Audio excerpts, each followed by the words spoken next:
심장이 정말 미친 듯이 뛰었습니다. 제 나이 64년을 살아오면서 이런 떨림은 처음이었어요. 이불 끝자락을 꼭 쥔 손에 땀이 배어났습니다.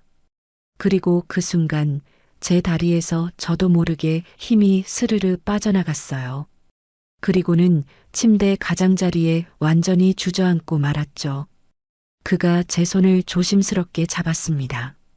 낯선 온기였지만 따뜻하고 편안했어요. 마치 오랫동안 기다려온 것 같은 익숙함이 느껴졌죠. 남편이 떠난 후 제 인생은 끝났다고 생각했습니다.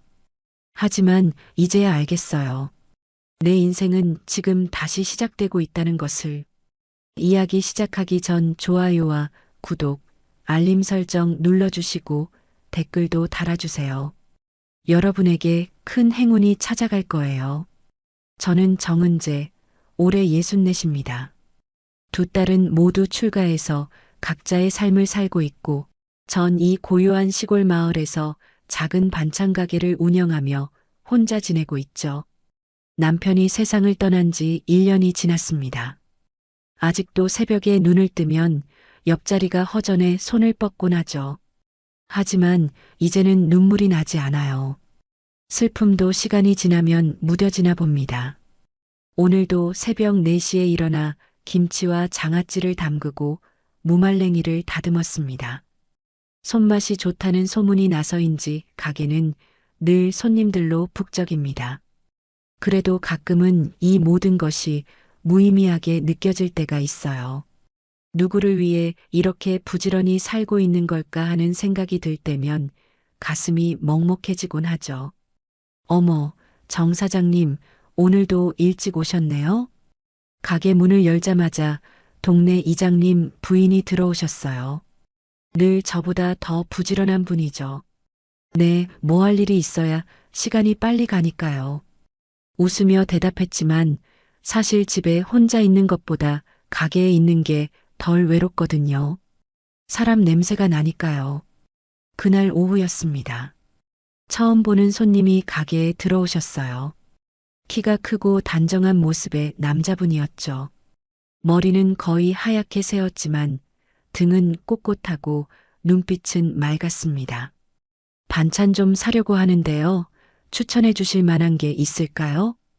그분의 목소리는 낮고 따뜻했습니다.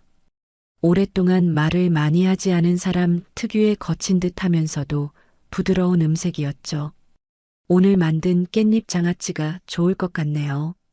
밥 한 그릇 뚝딱 비울 수 있을 겁니다. 제 말에 그분이 미소를 지었어요. 눈가에 주름이 잔잔하게 펴지면서 왠지 모르게 마음이 편안해지는 미소였습니다. 그럼 그걸로 주세요. 아, 그리고 김치도 조금요. 장아찌와 김치를 포장하는 동안 그분은 가게 구석구석을 눈으로 훑어보더니 말씀하셨어요. 혼자서 이 많은 반찬을 다 만드시나 봐요? 대단하십니다. 네, 뭐 별거 아닌데요. 원래 집에서 가족들 먹이려고 하던 솜씨니까요. 그분은 제 대답에 고개를 끄덕이며 웃었습니다. 한기훈이라고 합니다. 이 동네로 얼마 전에 이사 왔어요. 앞으로 자주 올 것 같네요. 한기훈 씨는 그렇게 말하고 가게를 나갔습니다. 문이 닫히고 나서도 왠지 모르게 가슴이 따뜻했어요. 오랜만에 느껴보는 감정이었죠. 그 후로 한기훈 씨는 일주일에 두세 번씩 가게에 들르게 되었습니다. 처음엔 반찬을 사러 오는 것 같았지만 점점 대화를 나누기 위해 오는 것처럼 느껴졌어요. 가끔은 도자기 작업에 관한 이야기를 하기도 했죠. 요즘은 주로 도예 작업을 하고 있어요. 원래는 한옥수리 일을 했었는데 나이가 들면서 조금 더 조용한 일을 찾게 되더라고요. 한기훈 씨의 손은 굵고 단단했지만 말할 때는 부드러웠습니다. 그 손으로 만든 도자기가 궁금해졌어요. 어느 날 동네 슈퍼에서 장을 보고 나오는데 이웃집 할머니들이 속닥거리는 소리가 들렸습니다. 정 사장 요즘 자주 오는 손님 있다며? 재혼하려나? 아이고, 그 나이에 무슨. 그래도 혼자 사는 것보단 낫지 않겠어? 가슴이 쿵 내려앉았습니다. 이 나이에 사랑이라니 말도 안 되죠. 하지만 한기훈 씨를 생각하면 왠지 모르게 입가에 미소가 번지는 건 어쩔 수 없었어요. 그날 밤 오랜만에 거울 앞에 서서 내 얼굴을 바라봤습니다. 주름진 눈가와 처진 볼살. 예전의 모습은 찾아볼 수 없었지만 눈빛만은 어쩐지 반짝이고 있었어요. 이게 뭐야, 정은재. 정신 차려. 스스로에게 타일렀지만 가슴속 설렘은 감출 수 없었습니다. 이 나이에 다시 느끼는 설렘이라니. 황당하기도 하고 부끄럽기도 하고 또 한편으론 두렵기도 했어요. 결국 그날 밤은 뒤척이다 새벽이 되었습니다. 마음 한편에선 내일 한기훈 씨가 다시 가게에 올지 어떤 이야기를 나눌지 기대하고 있었으니까요.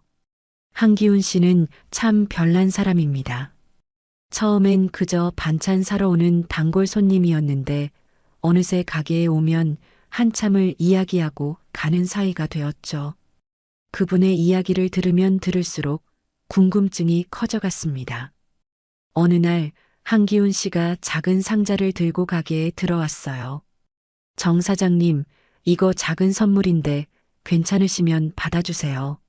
상자를 열어보니 작은 찻잔이 들어 있었습니다. 푸른빛이 감도는 백자였는데 빛이 비치면 은은하게 반짝이는 모습이 꼭 달빛 같았어요. 제가 만든 건데 정 사장님이 타주시는 차를 담기에 딱 좋을 것 같아서요. 그 말에 얼굴이 화끈거렸습니다. 사람들이 제 차 맛을 칭찬할 때마다 한기훈 씨에게 한번 대접해보고 싶다고 말했던 것을 기억하고 있었나 봐요. 정말 아름다운 찻잔이네요. 어떻게 이런 걸 만들 수 있는지. 제 감탄에 한기훈 씨는 쑥스러운 듯 웃으며 말했습니다. 원래는 한옥 수리하는 일을 했었어요. 30살부터 쭉 목수 일을 했죠. 그러다 서울 북촌에서 한옥 복원 작업을 하면서 도예가 한 분을 만났는데 그분이 저한테 흙을 만져보라고 권하셨어요. 처음엔 그저 호기심으로 시작했는데 어느새 이렇게 됐네요. 한기훈 씨의 손을 바라봤습니다. 굵고 투박하지만 따뜻함이 느껴지는 손이었어요. 목공일을 하면서 굳은 살이 박인 그 손으로 이렇게 섬세한 도자기를 만든다니 놀라웠습니다. 퇴직하고 나서 시골로 내려와 작업실을 차렸어요. 사람들 북적거리는 곳보다는 고요한 데서 작업하는 게 더 잘 맞더라고요. 한기훈 씨의 말에 고개를 끄덕였습니다. 나도 비슷한 이유로 이 조용한 마을에 남아있는 걸지도 모르겠다는 생각이 들었어요. 언제 한번 작업실에 놀러 오실래요? 제가 만든 다른 작품들도 구경하시고. 그 제안에 심장이 빠르게 뛰기 시작했습니다. 혼자 사는 남자의 집에 간다는 것이 내키지 않을 법도 한데 이상하게 두렵지 않았어요. 좋아요. 시간 될 때 한번 가볼게요. 다음 날 가게 문을 닫고 집에 돌아오는 길에 한기훈 씨의 작업실이 있는 방향을 한참 바라봤습니다. 아직 방문하지는 않았지만 어떤 모습일지 자꾸 상상이 되었어요. 흙 냄새가 가득하고 햇살이 비치는 창가에 도자기들이 가지런히 놓여 있을 것 같았죠. 일주일 후 용기를 내어 한기훈 씨의 작업실을 찾았습니다. 마을 외곽의 조그만 한옥이었는데 문을 열자 상상했던 그대로의 풍경이 펼쳐졌어요. 나무 선반 위에는 완성된 도자기들이 빛을 받아 반짝이고 있었고 중앙에는 물레가 놓여 있었습니다. 와주셔서 감사합니다. 차 한잔 하실래요? 한기훈 씨가 내려준 차는 제가 팔던 국화차였습니다. 그가 선물한 찻잔에 따라주는 차는 평소보다 더 향기롭게 느껴졌어요. 작업실을 둘러보며 도자기들을 하나하나 만져봤습니다. 각각의 작품에는 한기훈 씨의 이야기가 담겨 있는 듯 했어요. 이건 제가 처음 만든 작품이에요. 많이 서툴죠? 한기훈 씨가 보여준 첫 작품은 투박했지만 정성이 느껴졌습니다. 시간이 지날수록 작품들은 점점 더 섬세해지고 아름다워졌어요. 저녁 시간인데 같이 한 끼 하실래요? 제가 간단히 준비해 놨습니다. 그 말이 이상하게 자연스럽게 들렸어요. 평소 같았으면 거절했을 텐데 입에서 나온 대답은 네, 좋아요. 였습니다.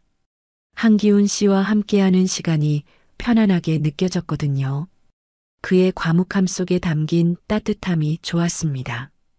말은 적어도 눈빛으로 대화하는 것 같은 느낌이 들었어요. 한기훈 씨가 차린 저녁 식탁에는 소박하지만 정성이 담긴 반찬들이 놓여 있었습니다. 내가 만든 반찬도 몇 개 보였죠. 제가 요리에는 소질이 없어서 정 사장님 반찬이 많이 도움이 됩니다. 그 말에 웃음이 나왔습니다.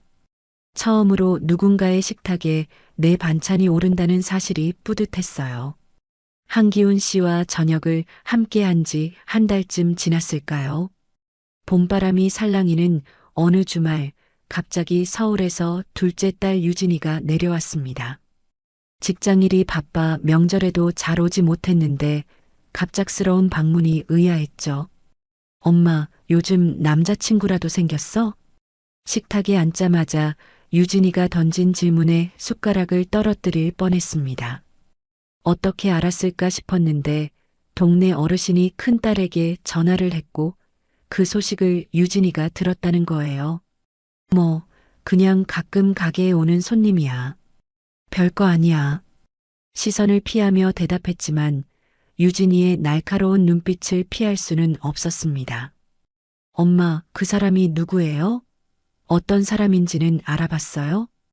유진이의 목소리가 높아졌습니다.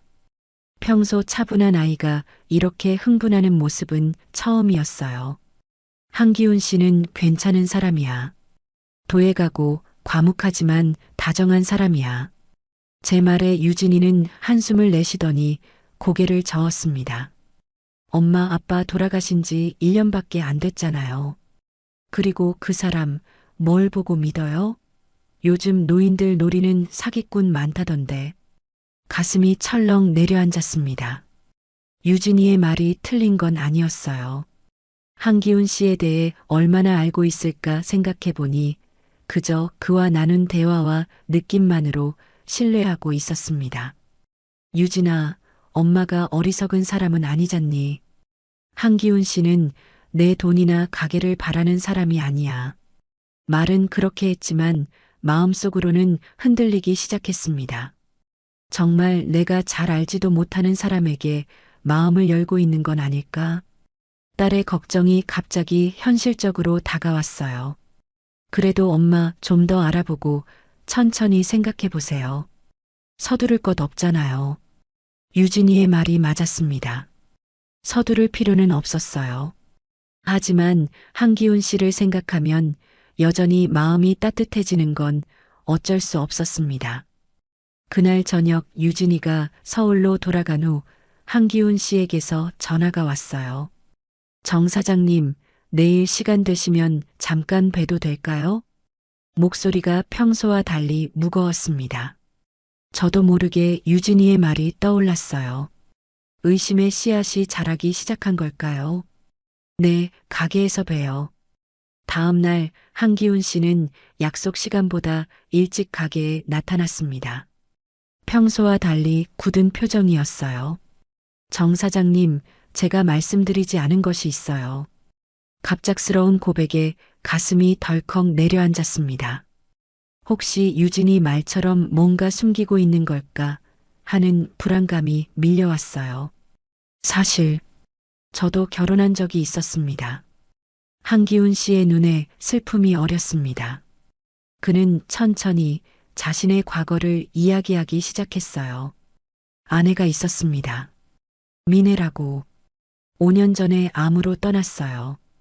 한기훈 씨의 눈에 그림자가 드리워졌습니다. 그의 말을 듣는 순간 마음 한구석이 아려왔어요. 저도 비슷한 상실을 겪었으니까요. 처음엔 말씀드리기가 어려웠어요.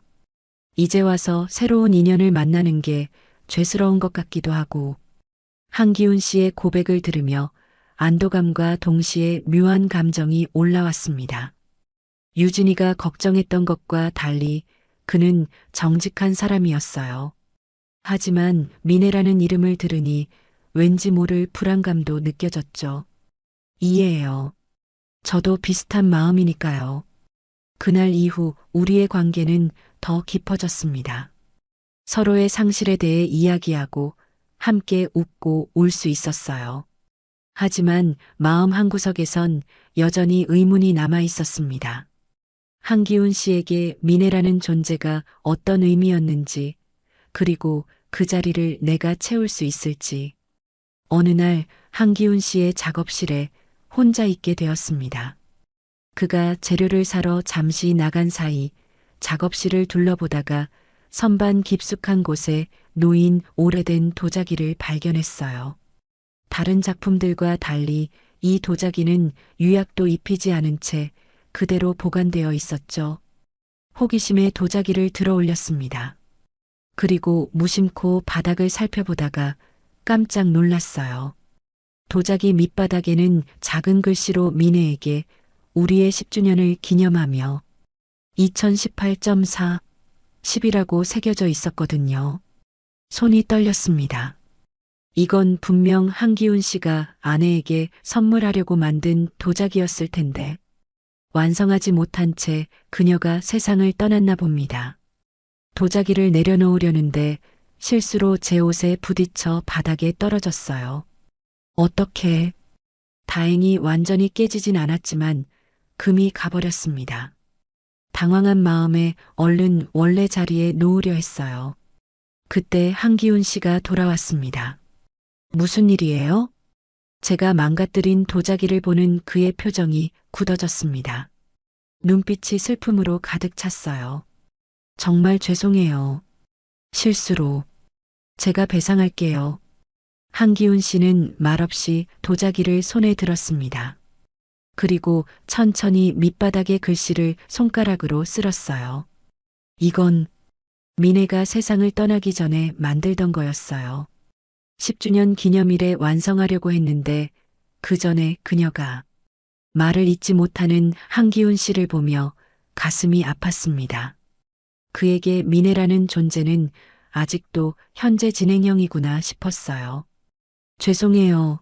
제가 너무 경솔했어요. 집으로 돌아오는 길 마음이 복잡했습니다. 한기훈 씨의 마음 속에는 아직도 미네라는 사람이 크게 자리하고 있었어요. 그리고 그 자리를 내가 대신할 수 있을까 하는 의문이 생겼죠. 나도 언젠가 그냥 도자기 밑바닥에 새겨진 이름이 될까? 불안한 마음이 커졌습니다. 남편과 살면서도 가끔 느꼈던 감정이었어요. 내가 이 사람의 인생에서 얼마나 중요한 존재일까? 언젠가 쉽게 잊혀지는 이름이 되는 건 아닐까? 밤새 뒤척이며 생각했습니다.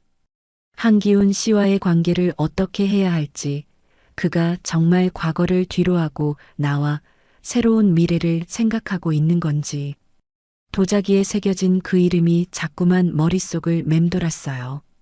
하지만 한편으로는 이해가 되기도 했습니다. 저도 남편을 잊지 못하고 있으니까요. 다만 한기훈 씨의 상실은 더 깊고 오래된 것 같았어요. 과연 내가 그 마음을 채울 수 있을지 불안함이 가시지 않았습니다. 이틀 동안 한기훈 씨와 연락하지 않았습니다.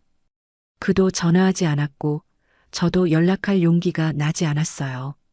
도자기를 깨뜨린 것보다 더 마음이 무거웠던 건 그의 마음속에 미네라는 사람이 아직 크게 자리하고 있다는 사실이었죠. 가게에서 반찬을 담고 있는데 문이 열렸습니다. 한기훈 씨였어요. 평소보다 더 깔끔하게 차려입었고 손에는 작은 꽃다발을 들고 있었습니다. 안녕하세요, 정 사장님. 어색한 침묵이 흘렀습니다. 손님이 없는 틈을 타 한기훈 씨가 먼저 입을 열었어요. 시간 좀 내주실 수 있을까요? 할 말이 있습니다. 가게 문을 닫고 뒤편에 있는 작은 정원으로 나갔습니다. 봄날의 따스한 햇살이 내리쬐는 아래 우리는 나란히 벤치에 앉았어요. 그날 일은 정말 미안해요. 제가 조심했어야 했는데. 제 말을 자르며 한기훈 씨가 고개를 저었습니다. 아닙니다. 제가 미안해요. 그 도자기 사실 완성하지 못한 채 간직하고 있었어요. 미네가 떠나고 나서도 그 도자기를 완성할 수 없었거든요. 한기훈 씨의 목소리가 떨렸습니다. 평소의 차분함이 사라진 채 감정이 묻어나는 목소리였어요. 사실 미네를 보낸 후 5년 동안 저는 그저 숨만 쉬고 있었던 것 같아요. 살아있지만 살아있지 않은 것처럼요. 그러다 이 마을에 와서 정 사장님을 만났어요.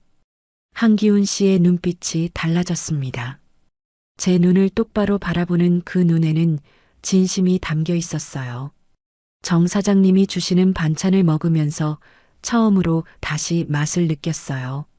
사장님과 이야기하면서 웃음이 나왔고 함께 있으면 마음이 편안했습니다. 심장이 빠르게 뛰기 시작했습니다.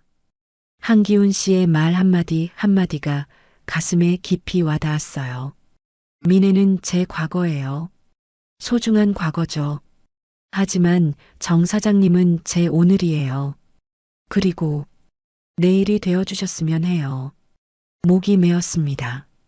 뭐라고 대답해야 할지 말문이 막혔어요. 마음은 기뻤지만 한편으로는 여전히 불안했습니다. 하지만 도자기에 새겨진 그 이름처럼 저도 언젠가는 그냥 기억 속의 이름이 될까봐 두려워요. 용기를 내어 제 마음을 솔직하게 털어놓았습니다. 한기훈 씨는 잠시 생각에 잠기더니 손을 뻗어 제 손을 조심스럽게 잡았어요. 제가 만드는 건 도자기예요.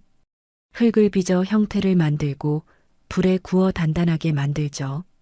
하지만 이제 제가 정말 만들고 싶은 건 정 사장님과 함께하는 하루하루예요.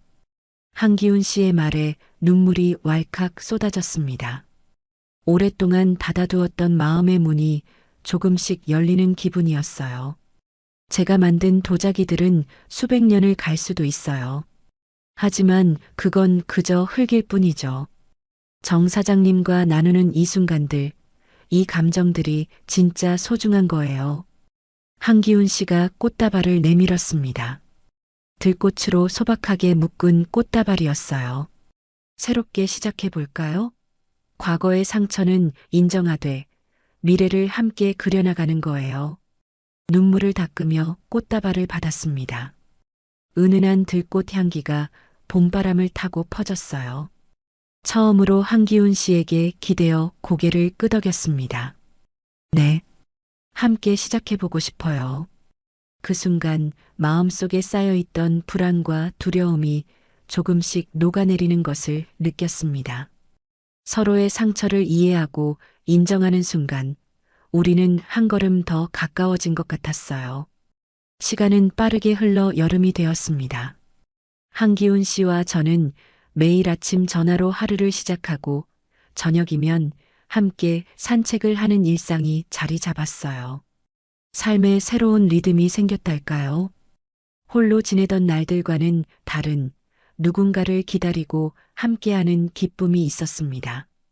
어느 날 한기훈 씨가 조심스럽게 제안했어요. 은재 씨, 우리 함께 살아볼까요? 그 말에 가슴이 떨렸습니다. 결혼이라니 이 나이에.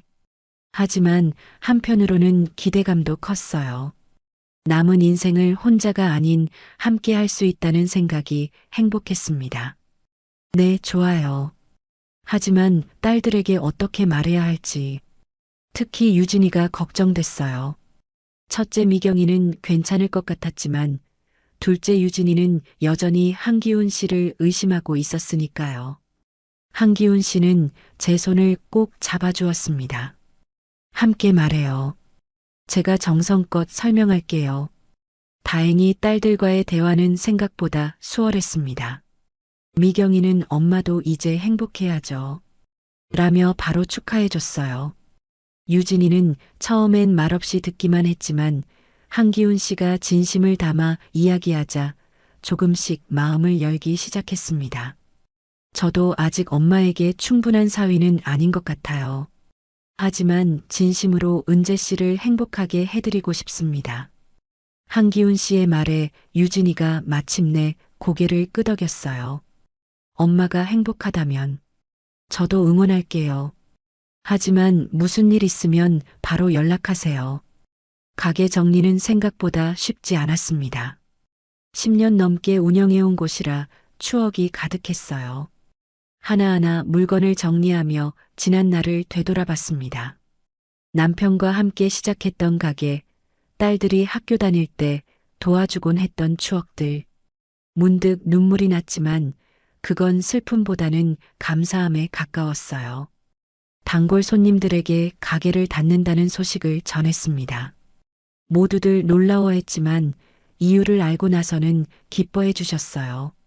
이 나이에 새 사랑이라니 정말 부럽네. 평생 행복하게 살아. 마을 이장님 부인은 손을 꼭 잡으며 말했습니다. 나 좀 봐. 아직도 혼자 사는데. 정 사장 덕분에 용기가 생기네. 주름진 얼굴로 웃으시는 할머니들을 보며 가슴이 따뜻해졌습니다. 젊은 시절의 사랑과는 다른 이 나이에 찾아온 사랑이 주변 사람들에게도 위안과 희망이 되는 것 같았어요. 새 인생 시작해 보려고요. 그동안 정말 감사했습니다. 마지막 날 가게 문을 닫으며 작게 인사를 했습니다. 끝이 아닌 새로운 시작이라고 생각하니 마음이 한결 가벼워졌어요. 결혼식은 한기훈 씨의 작업실 앞마당에서 조촐하게 열렸습니다. 마을 주민들과 딸들, 몇몇 가까운 친구들만 초대했어요. 화려한 드레스 대신 연한 베이지색 한복을 입었고 한기훈 씨는 깔끔한 검은색 한복 차림이었습니다. 어머니, 정말 아름다우세요. 유진이가 눈물을 글썽이며 말했습니다. 그 말에 눈시울이 붉어졌어요. 한기훈 씨도 제 모습을 보며 감격에 찬 표정이었습니다. 이제 시작이에요, 은재 씨. 간단한 식을 마치고 모두가 떠난 후 한기훈 씨의 집. 아니, 이제는 우리 집이 된 공간에 둘만 남았습니다. 낯설지만 설레는 기분이었어요. 새로운 공간, 새로운 관계, 새로운 삶이 시작되는 순간이었습니다. 64세의 신부라니 믿기지가 않네요. 한기훈 씨는 따뜻한 미소로 대답했습니다. 나이는 그저 숫자일 뿐이에요. 우리의 마음은 여전히 젊습니다. 그 말에 고개를 끄덕이며 웃었습니다. 그래요. 이제 우리는 새로운 인생을 함께 걸어갈 동반자가 되었어요. 결혼식을 마치고 모두가 돌아간 후 집안이 조용해졌습니다. 창문 너머로 보이는 달빛이 방 안으로 스며들고 있었어요. 한기훈 씨는 부엌에서 차를 끓이고 있었고 저는 방 안에 혼자 남아 옷장 앞에 서 있었습니다. 첫날 밤이라는 단어가 머릿속을 맴돌았어요. 64세 나이에 첫날 밤이라니 웃음이 나올 것 같으면서도 이상하게 긴장됐습니다. 평소 입던 편안한 잠옷과 새로 산 실크 잠옷 사이에서 한참을 고민했어요. 결국 새 잠옷을 꺼내 들었습니다. 화장대 거울 앞에 앉아 머리를 빗으며 스스로에게 물었어요. 정은재, 너 지금 뭐 하는 거니? 거울 속 내 얼굴은 소녀처럼 상기돼 있었습니다. 주름진 눈가와 처진 볼살, 하지만 눈빛은 마치 20살로 돌아간 것 같았어요. 욕실에서 샤워를 마치고 나왔을 때 한기훈 씨는 아직 들어오지 않았습니다. 침대 가장자리에 앉아 심호흡을 했어요. 낯선 이불, 낯선 방, 모든 것이 새로웠습니다. 하지만 이상하게도 불편하지 않았어요. 오히려 설렘이 가득했죠. 문이 조용히 열리고 한기훈 씨가 차 2잔을 들고 들어왔습니다. 그도 샤워를 마친 듯 머리가 젖어 있었고 깔끔한 잠옷 차림이었어요. 국화차 끓였어요. 오늘 많이 피곤하셨을 텐데. 그가 내민 찻잔을 받으며 미소 지었습니다. 따뜻한 차를 한 모금 마시니 긴장이 조금 풀리는 것 같았어요. 새 친구는 어때요? 불편하지는 않으신가요? 한기훈 씨의 다정한 질문에 고개를 저었습니다. 아니요, 좋아요. 그냥 조금 낯설 뿐이에요. 차를 다 마신 뒤 한기훈 씨가 불을 끄고 침대에 누웠습니다. 저도 조심스럽게 이불 속으로 들어갔어요. 심장이 마구 뛰었습니다. 마치 처음 사랑을 시작한 소녀처럼요. 우리 사이에는 조금의 거리가 있었지만 그의 온기가 느껴졌어요. 은재 씨, 한기훈 씨가 조용히 불렀습니다. 그의 목소리에 떨림이 있었어요. 네, 괜찮아요? 그 질문에 갑자기 웃음이 터졌습니다. 수십 년을 살아온 어른들이 마치 첫사랑을 시작한 학생들처럼 어색해하는 상황이 우스웠어요. 웃다 보니 눈물이 나왔고 다리에 힘이 풀려 침대에 푹 꺼져 앉았습니다. 왜 웃으세요? 한기훈 씨도 따라 웃기 시작했어요. 두 사람의 웃음소리가 방 안을 가득 채웠습니다. 아니요. 제가 이 나이에 왜 이러죠? 다리가 저도 모르게 풀려버렸어요. 너무 긴장해서 그런가 봐요. 한기훈 씨는 조심스럽게 손을 뻗어 제 손을 잡았습니다. 그의 손은 따뜻했어요. 그게 바로 사랑이에요. 그 말에 다시 웃음이 나왔습니다. 하지만 이번에는 어색함이 아닌 행복한 웃음이었어요. 한기훈 씨도 함께 웃었고 그 웃음 속에서 긴장이 녹아내렸습니다. 우리 참 늦게 만났네요. 제 말에 한기훈 씨는 고개를 저었어요. 아니요, 딱 좋은 시간에 만났어요. 우리는 서로를 만나기 위해 이만큼의 시간이 필요했던 거죠. 그 말에 가슴이 따뜻해졌습니다. 맞아요. 우리는 각자의 삶을 살다가 이제야 만난 거예요. 젊은 시절에는 느끼지 못했을 깊이 있는 사랑을 나눌 준비가 된 지금 말이죠. 한기훈 씨가 조심스럽게 저를 안아주었습니다. 낯선 품이었지만 이상하게도 편안했어요. 마치 오랫동안 알고 지낸 사람의 품처럼 따뜻하고 안정감이 있었습니다. 은재 씨 행복하세요? 그의 물음에 눈을 감고 대답했어요. 네, 행복해요. 이렇게 행복해도 될까 싶을 정도로요.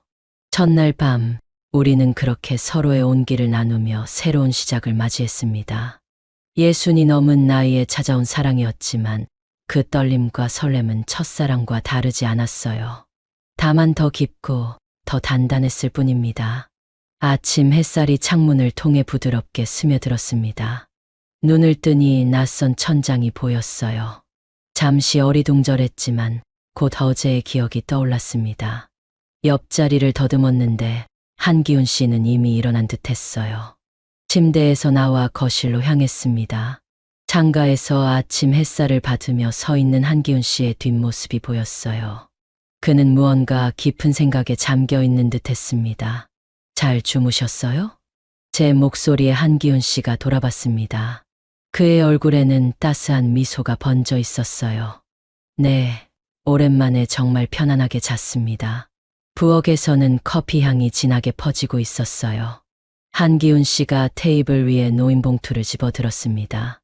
은재 씨에게 드릴 게 있어요. 하얀 봉투를 건네는 한기훈 씨의 표정이 조금 긴장된 듯했습니다. 이게 뭐예요? 어젯밤 드리고 싶었는데 분위기가 좋아서 망치고 싶지 않았어요. 그냥 제 마음을 글로 적어봤습니다. 봉투를 열어 안에 편지를 꺼냈습니다. 정갈한 글씨체로 빼곡히 채워진 편지였어요.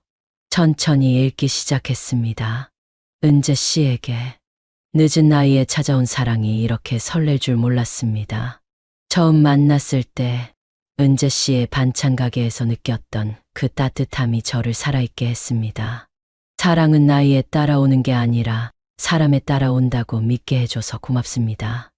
은재 씨를 만나기 전까지 저는 그저 하루하루를 견디며 살았습니다. 하지만 이제는 매일 아침이 기다려지고 설레는 마음으로 하루를 시작합니다. 우리에게 남은 시간이 젊은 시절보다 짧을지 모릅니다. 하지만 그 시간을 더 소중하게, 더 의미 있게 보내고 싶습니다.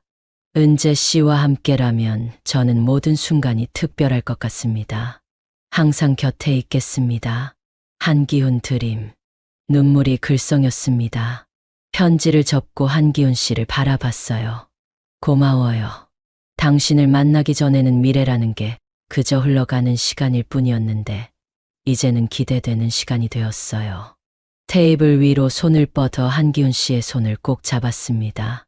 이제 나 자신에게 미안하지 않게 살고 싶어요. 늘 다른 사람을 위해 살았던 것 같아요. 남편을 위해, 아이들을 위해. 하지만 이제는 나를 위한 삶을 살고 싶어요. 그리고 당신과 함께요.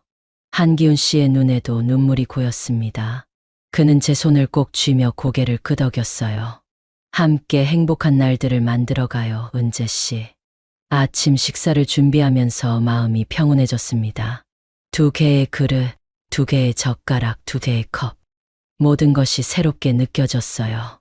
혼자가 아닌 둘이서 함께하는 아침 식사. 소소하지만 특별한 행복이었습니다.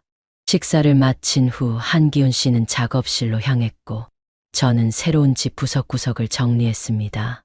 그의 물건과 제 물건이 섞이면서 우리의 공간이 만들어지고 있었어요. 편안한 마음으로 정리를 하다가 문득 거울에 비친 제 모습을 발견했습니다. 어제와 같은 얼굴이지만 어딘가 달라 보였어요. 더 환하고 더 생기 있어 보였습니다. 64세에 맞이한 첫날 밤, 내 인생은 다시 시작됐습니다. 작은 소리로 중얼거리며 웃었습니다. 늦게 온 사랑이지만 정확히 필요한 시간에 도착한 사랑이었어요. 앞으로의 날들이 기대되었습니다. 한기훈 씨와 함께할 모든 순간이, 모든 시간이 소중했습니다. 창밖으로 보이는 푸른 하늘처럼 우리의 미래도 맑고 환하길 바라며 깊은 숨을 들이마셨습니다. 이제 시작입니다. 새로운 인생의 시작.